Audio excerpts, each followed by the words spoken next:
Hello everyone, it's me again, Amanda, your host.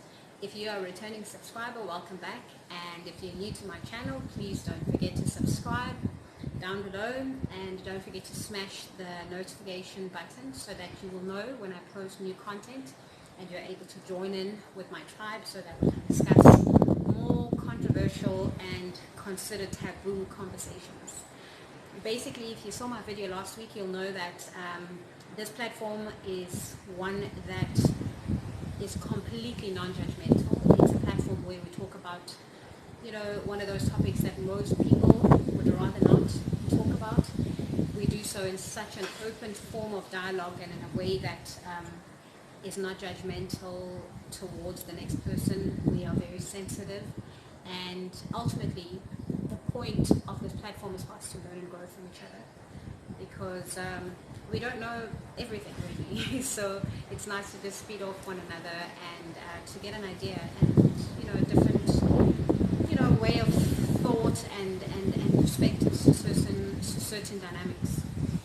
So basically, I did request my subscribers to please suggest what they'd actually love for me to discuss this week.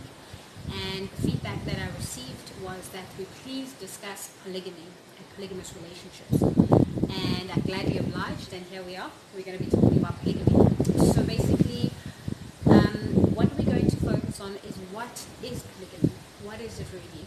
And secondly, what does it entail for one to consider themselves being involved in a polygamous relationship? And thirdly, what concepts one needs to consider before even considering going into a polygamous relationship. So we'll take it step by step, and please don't forget that you are open and welcome to please state your comments down below. I did mention that this platform is not about me just talking a storm away, but it's about us having open and honest dialogue between different individuals from different walks of life and different parts of the world. So basically, polygamy. What is polygamy?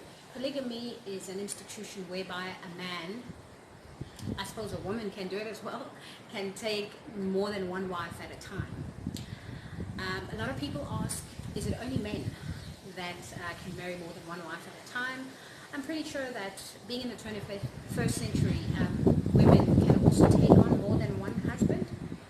But the burning question is, as a woman, can we handle it? Let's be honest about this one. I mean, let's look at nature. In the jungle, the head of the herd, is the one that spreads seed. And by nature, women are incubators of those seeds. And naturally, a woman is more of the notion of incubating that seed which is received from the strongest alpha male in the jungle, nurturing that seed so that seed is able to grow and be a strong alpha male as well, in order for them to learn how to protect themselves.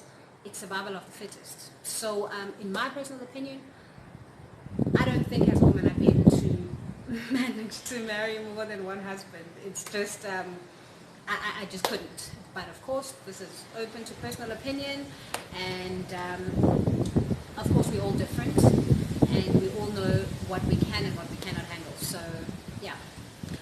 So basically, polygamy is another form of a relationship type, of course, and it shouldn't be limited to just marrying more than one wife, because I think there are a lot of dynamics that come with polygamy as well, as it is with monogamy and all other types of relationships.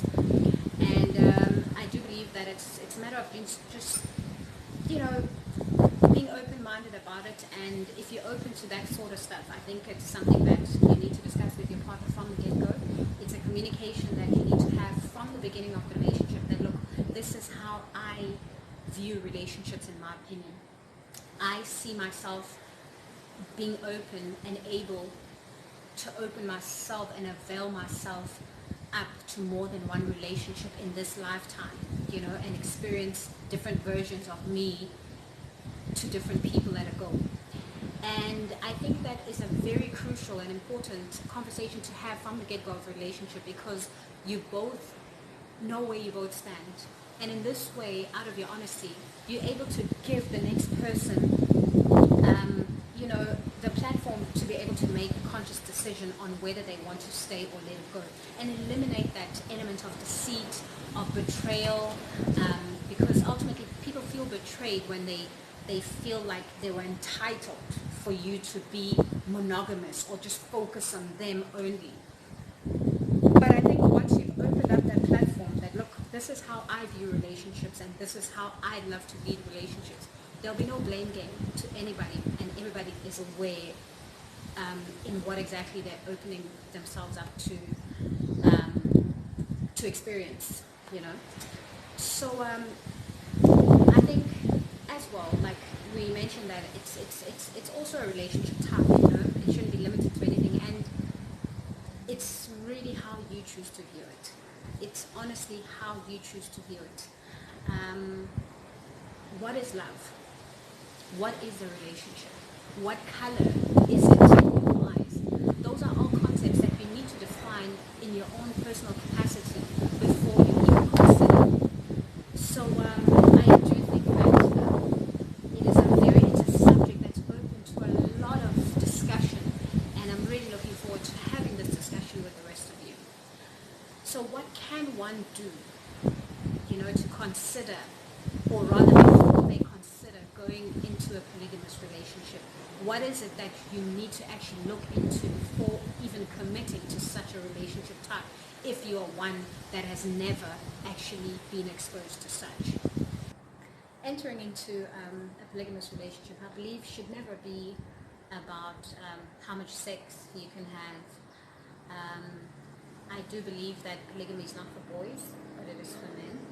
So it's embracing a new way of life, a new way of thought, and standing square as a man and attracting these women, being able to open up a very healthy dialogue and a healthy way and form of communication whereby honesty is first on the list, and learning to balance the scales so equally that you are able to create and maintain a healthy and a happy family.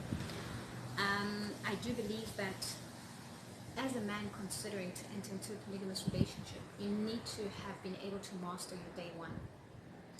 You need to have such open channels of communication with your first wife or your first partner that they know without a shadow of a doubt that your reasons behind taking a second wife has got absolutely nothing to do with them, and that it's not because they are less attractive or you are less attracted to them.